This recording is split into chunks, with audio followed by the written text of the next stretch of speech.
Hello Serie A fan, Italian Renaissance continues under Mancini as the Azzurri close in on top spot. Grifo impresses in warm-up friendly and Insigne inspires victory over Poland while the gaffer dials it in from home. Is all international football pointless? No, but Luca Toni is. We discuss all that and look forward to the weekend fixtures on this episode of Scudetto. Hello and welcome to another international break episode of Scudetto. Italy are continuing their renaissance under Mancini with 2 wins. We'll get into that shortly. And in part 2, we'll look ahead to the weekend games in Serie A. But first, let's say hello to my 2 good friends and introduce you to 3 new good beers. Kenny, how are you doing? I'm good, Oscar. How are you doing? Fantastic, thank you. And how about you, Boaz? I'm very well. Thanks, man. Good to hear. And how are your beers doing? Kenny, what have you got this week? So this week I have challenged myself. I'm trying to get out of this infamy that I'm developing of just labeling everything as very nice. So I've deliberately gone for something that I think sounds absolutely disgusting. I've gone for it's a Campervan brewery. I've had their beer before and it's been very good. But this one is called the Hoppy Botanist and it's a rhubarb crumble and custard pale ale. So yeah, let's see how this goes.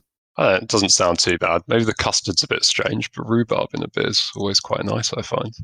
But yeah, we'll check in with you at the half. How about you, Baz? What have you got? I was a little bit low on options. I think I mentioned in the past that I was gifted around 60 beers about 6 months ago when my son was born. And sadly, I've worked through them all and I have about 2 left in the fridge. So I'm going back to a Lagunitas IPA and I'll be making sure that next week I'm well stocked. Fair enough. We'll let you off this time. Not as bad as the time I had to drink wine on the podcast. Anyway, this week I've got a brewer's special. It's from the Saimar company. It's a Finnish brewery. I've had one of their beers on here before. This is a California IPA. It's nice and citrusy, and it's got a fantastic graphic on the can, which we'll tweet out. I second that. You're definitely the strongest in terms of selecting the cans that look most Instagrammable, I would say, Oscar. But then he did have the wine, so it balances out. That's true. That's a good point. Anyway, I'll let you know how that is at the half. But first, let's talk about some football. So 2 wins for the Azzurri since we last spoke.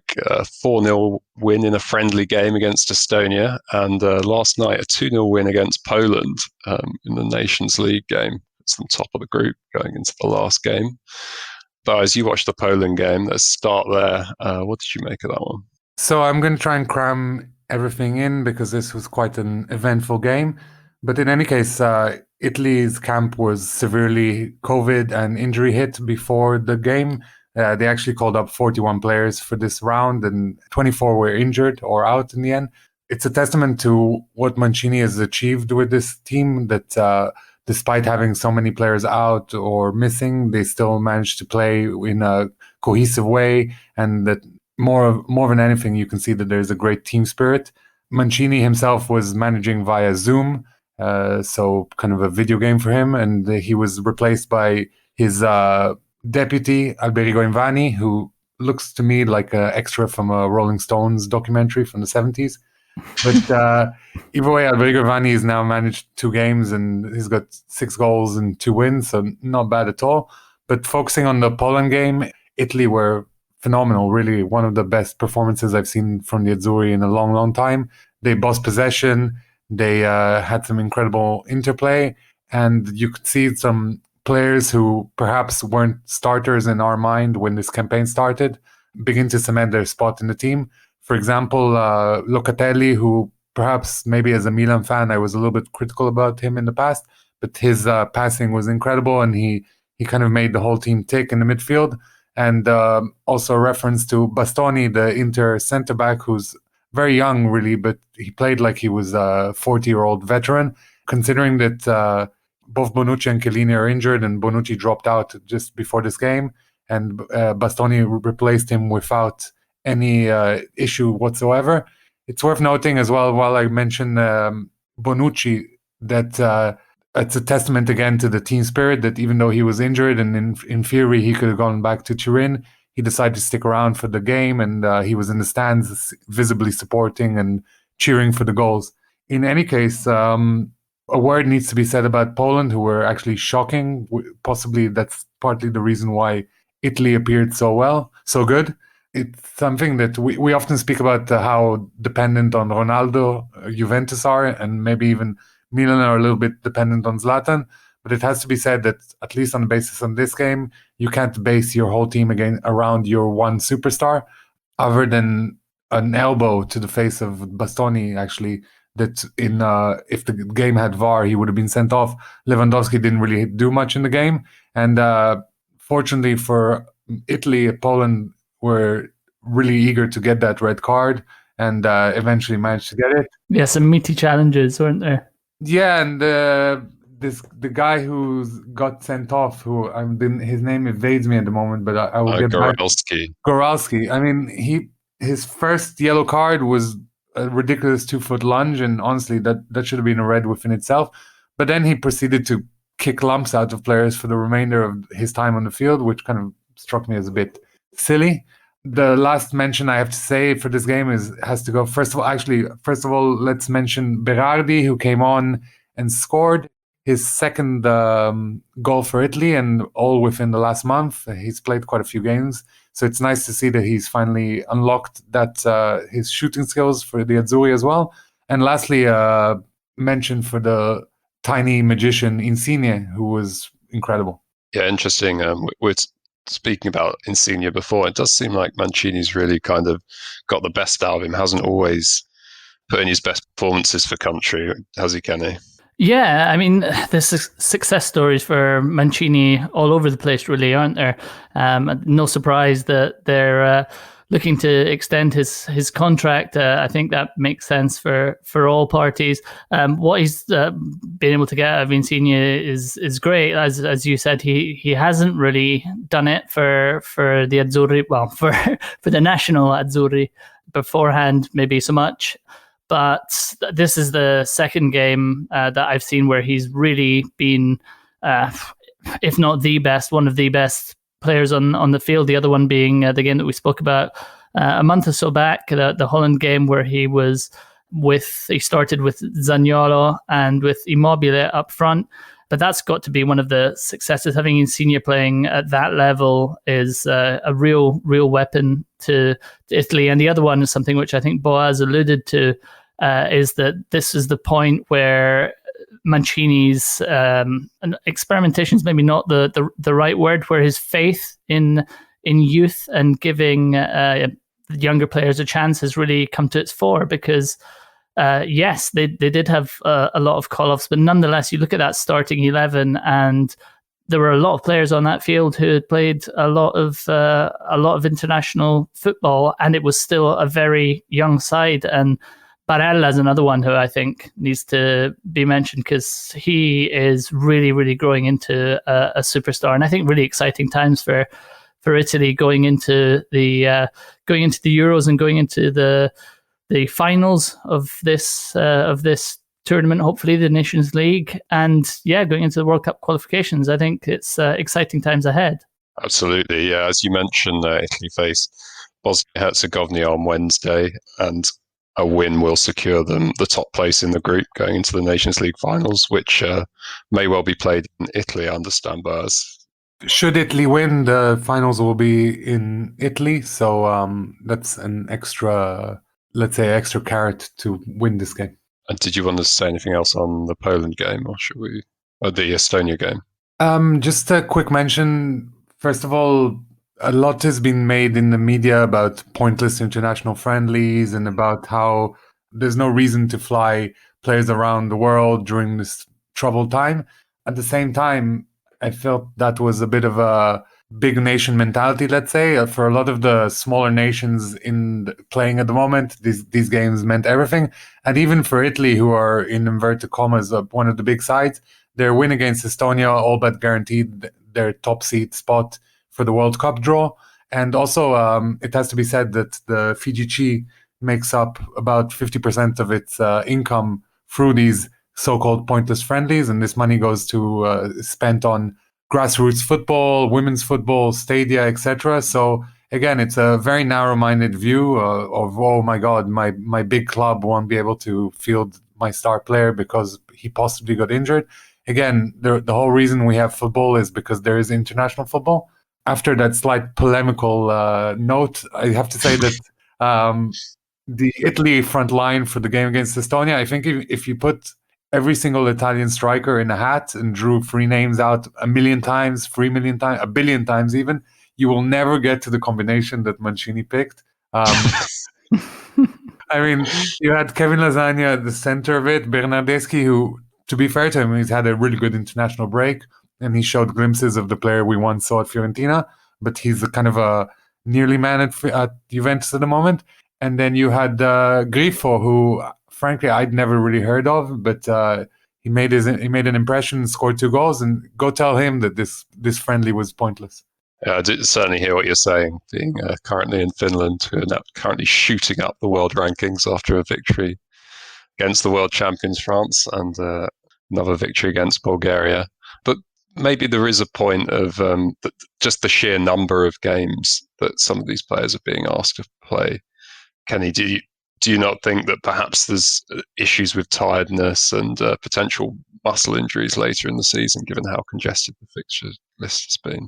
Okay, so the only point against these fixtures that I can really see is that you have players who are in bubbles at their clubs coming into new bubbles, essentially, and then mingling with other players. And I can see how that could be a risk. As we have said multiple times before, these players are getting tested all the time. So hopefully that negates that. If we're talking about travel, I have to disagree. We've got people flying from Spain to Russia to play in European club competitions. You've got people even within Italy flying from Sardinia to Udine to play games. So I don't agree with that. If we're talking about the sheer volume of games, then let's cancel competitions, pointless competitions, in my opinion, like the Carling Cup. Let's make cup competitions one leg only, straight sudden death. Until you do things like that, then don't bring up the number of games that national teams play. As Boaz said, these are opportunities for small nations whose players play abroad. Sure, they're not able to go and see them at the stadium, but they've got a vested interest in how those stars play.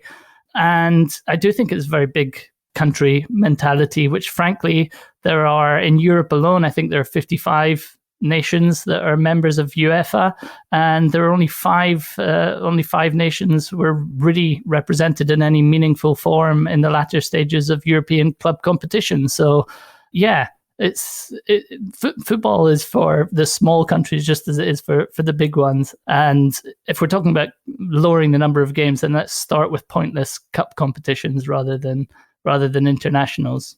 I think you'll find it's the Carabao Cup now. Sorry, yeah, whatever it's called.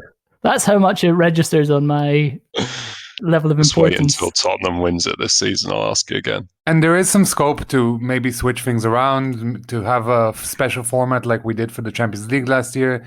Maybe have the qualifiers at the end of the season. Maybe dedicate a month at the end of each season for the international games. However, that's not what we have at the moment. That's not what the clubs agreed to at the beginning of this season. So once you've agreed to it, let's finish this. And then if you have some bright ideas, bring them up next time around. Yeah, fair enough. Let's end on that note. And actually, one other thing in Finland, there are actually some fans in the stadium. So perhaps in some of these smaller countries, there's more likelihood of being able to see some of the games as well. Anyway, that's pretty much all we've got time for in part one. We'll just take a few honourable mentions. Boaz, you want to kick us off with Vialli? So Juventus, Chelsea, and Sampdoria legend Gianluca Vialli. The ball during the Poland game, the ball rolled out towards the bench, and Gianluca Vialli probably knew the cameras were on him and gave it a big kiss. I kind of like that Italian superstition going down. Kenny, Arturo Vidal. Yeah, so Vidal, who absolutely shone in the Chile-Peru game, in particular of note, that wonder strike for his first goal. really just, honorable mention for that for me. I know that there was some hoo-ha between the Chile national side and Inter about treatment of Vidal, but I think Boaz might have a bit more to say on that. Yeah, the Chile manager accused Inter of adopting a colonialist approach to their players because they kept sending Alexis Sanchez injured and they didn't trust the South American doctors. Sticking on the South American continent for just a second, we've got another mention for Lapadula, haven't we, Baz? Yeah, Benevento striker Gianluca Lapadula, who we've mentioned a couple of times, I think. He's finally agreed to play for Peru. Peru, their national manager, apparently tried to court him on 2 occasions in the past. But I guess Lapadula is now 30 and he's decided to commit to his mother's nation. He was received like a star at the airport and there was big cheers for him. It's a pity that they ended up losing to the aforementioned superb Vidal performance, but still, it's kind of a nice story. And you might remember a few weeks ago he got the wrong tattoo. So I was going to say, any news on the tattoo? No news that I know of, but at least he's making up for his Peruvian heritage now by putting on the shirt. And shooting across the globe, Kenny, one in North Macedonia from you. Yeah, Goran Pandev. So as I'm sure most people have seen the footage of Pandev scoring the winning goal to send North Macedonia through to their first ever major finals, and to see the way he was lifted up on the pitch by the other players in his team as a hero while he was sort of trying to contain his emotions. It was just really wonderful to see, really. And I think he retires after the Euros this summer. So a lovely fitting end to his career for them. And that links up to our conversation from before. Go tell Goran Pandev when he's half in tears that these games mean nothing and that they should cancel the international games. Also, it's worth noting that Goran Pandev made his national team debut in 2001. So that's 19 years of national football. That's crazy if you ask me. Absolutely. Anyway, and one last one. Florenzi back for Italy. We gave an honorable mention to Florenzi, I think, a few weeks ago because he's playing really well for PSG at the moment. But it's worth noting that he came back from a cruciate ligament injury, and this was his first game back for Italy for a while. It's great to see him, and it's yet another option for Mancini. Thanks for that. And that is all we've got time for in part 1. We'll be back shortly. Hello, Serie A fan. Make Scudetto a part of your weekly football fix. Subscribe now on Apple Podcasts, Spotify, or your favourite listening platform, and follow us on Twitter, Facebook, and Instagram at ScudettoPod. We'd love to have you on the squad. Welcome back. In part 2, we've got pick of the weekend games, but first let's check in on the beers. Kenny, how is the rhubarb crumble and custard going down? It's actually not that nice. It's not that nice. So I would strongly urge people to go and try out Campervan Brewery, especially the Leith juice, because they do make some nice beers. But the Hoppy Botanist is not one for me. It's not one that I'll be buying again. It doesn't taste of a huge amount to me. I'm disappointed in that it doesn't taste that beery, but I'm probably more disappointed that it doesn't even taste disgusting. So it fails on both accounts for me, I'm afraid. What about the custard? And I can't really taste it. I can taste the rhubarb a little bit. I'm shaking my head. Yeah, it doesn't sound very nice, as you said. Sorry to hear that. I've missold it. I've missold it in the intro when I said we had 3 good beers. 3 good breweries. 3 good breweries. Yeah. It's like me changing my thing with my son to league games. We have 3 good breweries. Beers from 3 good breweries. Yeah. Okay, Buzz, how's your reliable backstop beer?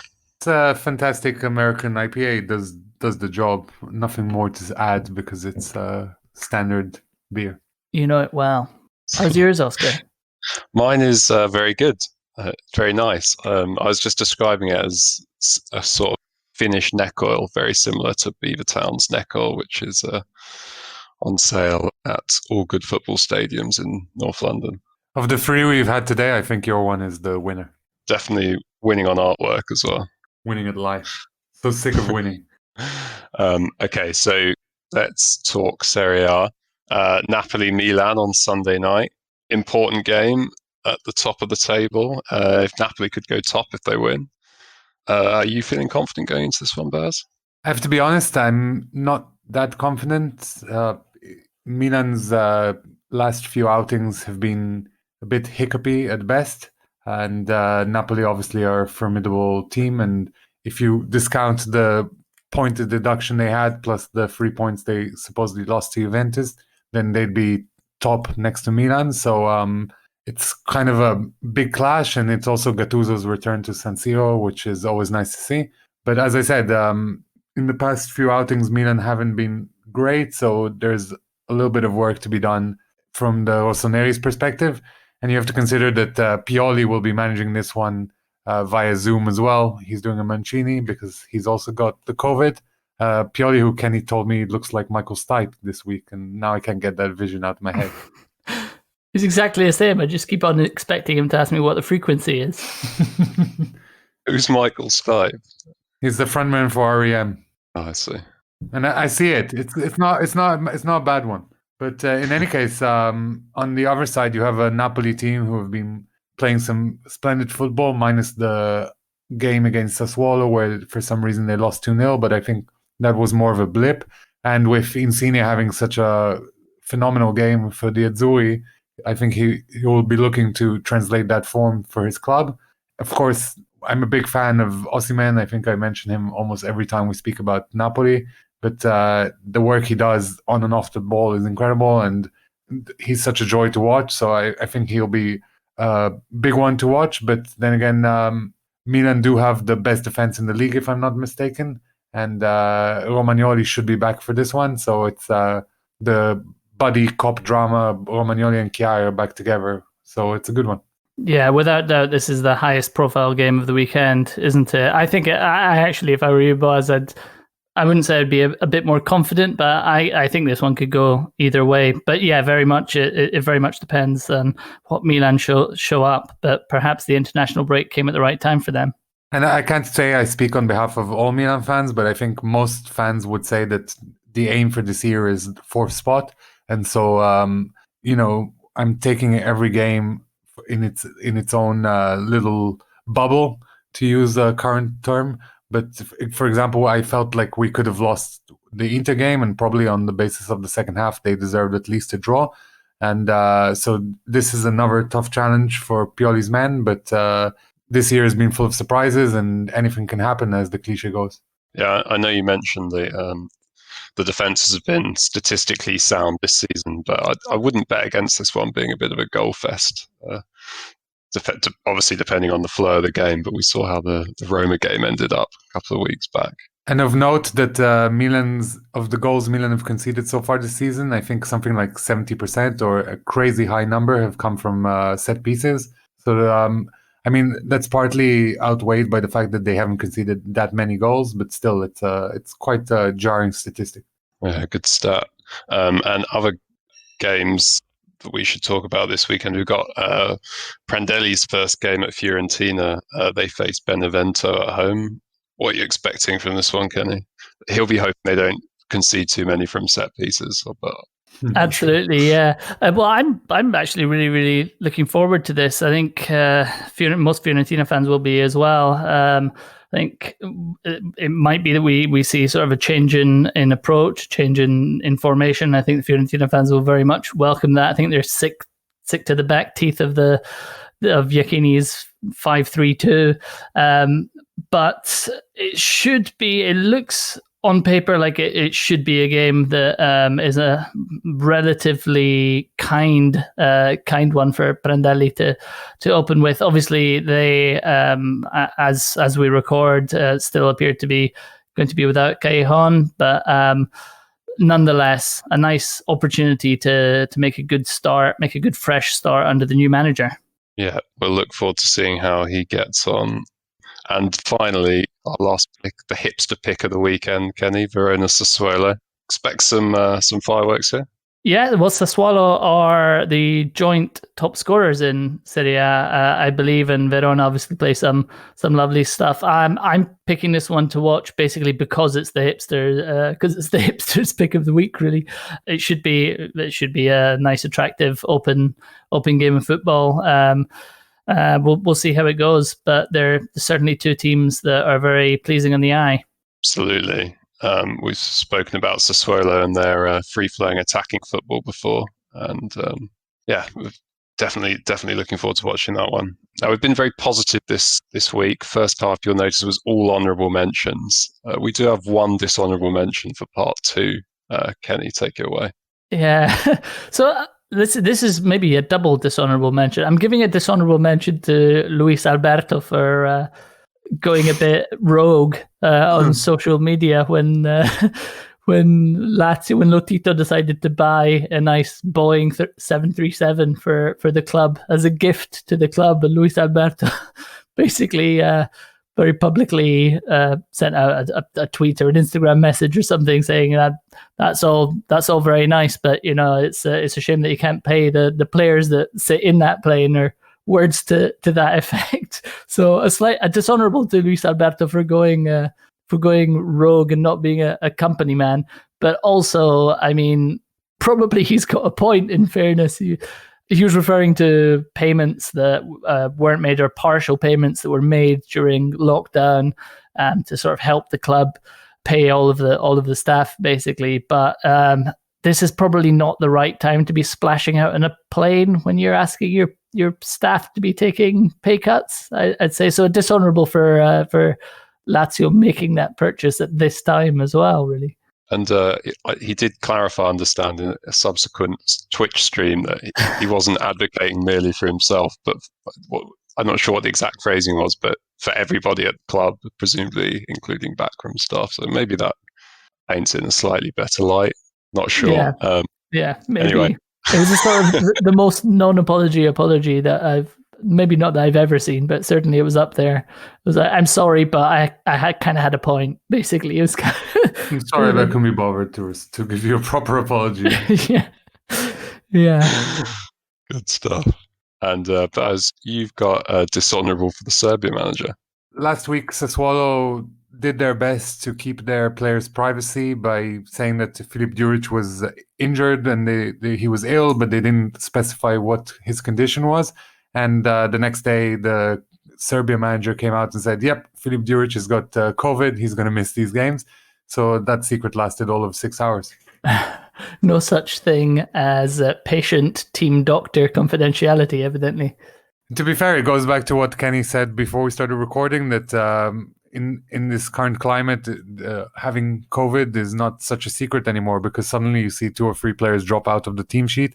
And I guess because of the privacy laws in Italy, they can't say what the players have, but you can kind of tell. Yeah, and as you were saying before, it's probably more of an issue or more of a potential issue, clubs saying that players have COVID to mask other issues rather than the other way around. Anyway, Kenny, you've got an absolutely honourable for an absolutely glorious display on the game show Pointless.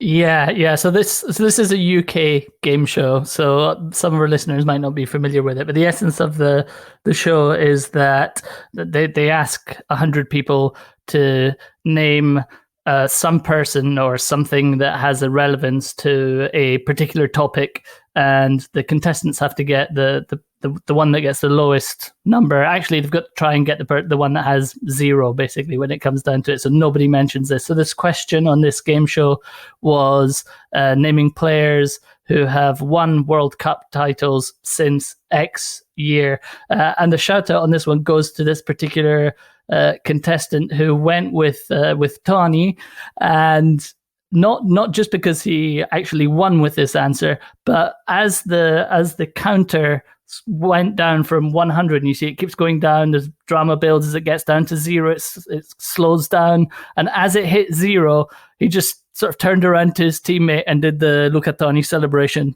just on national television. Absolute legend. I think we should get him on the pod if when we start getting guests on. He's high up the list. Anyway, Buzz, you've got one more honourable for us. Yeah, I wanted to shout out 21-year-old striker Gianluca Scamacca, who plays for Genoa at the moment, who unfortunately aren't doing too well, but he scored 2 goals for the Italy under-21 side this week, which all but it guaranteed their qualification as well for the tournament. He's averaging a goal every 82 minutes at the moment, and considering if you look at his Wikipedia page, he's pretty much played for a few hundred clubs, including a stint at PSV in Holland. It's nice to see, and is it possibly a future star for Mancini's team as well? Good stuff. I've just seen a couple more honourables, late entries into the honourable mentions there. So I have to give a little honourable mention to Serie A legend Antonio Cassano, who he said he watched Totti has a movie out about his career, and Cassano said that 40% of it was all about him, and that Totti's obsessed with him.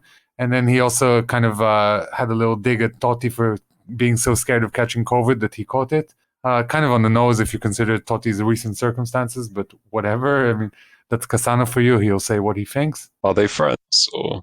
I think they fell out when Cassano left Roma for Real Madrid, but I think there's a lot of respect. And for me, watching those two play 1-2s across the whole pitch was glorious, and it's what football's all about. So it's good to see that they're still kind of having little digs at each other, friendly digs.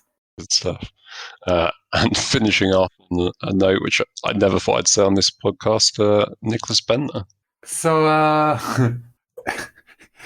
Lord Nicholas Bentner, as you know, he played one season for Juventus back in the day, amongst his many clubs. But in any case, he claims that he arrived at the training ground and none of the players were around, and he didn't know what to do, and that someone kind of whispered to him, "Come over here," and he ended up smoking cigarettes with Buffon and Pirlo in the changing rooms real quickly before training. So it's so on brand for every person in this story that it's great. Yes, no smoking on this podcast, just 2 good beers and one slightly disappointing one. Anyway, that is all we've got time for this week. Please do subscribe to our podcast on Spotify or Apple Podcasts or wherever you get your audio. We'll speak to you next week. Until then, enjoy the football.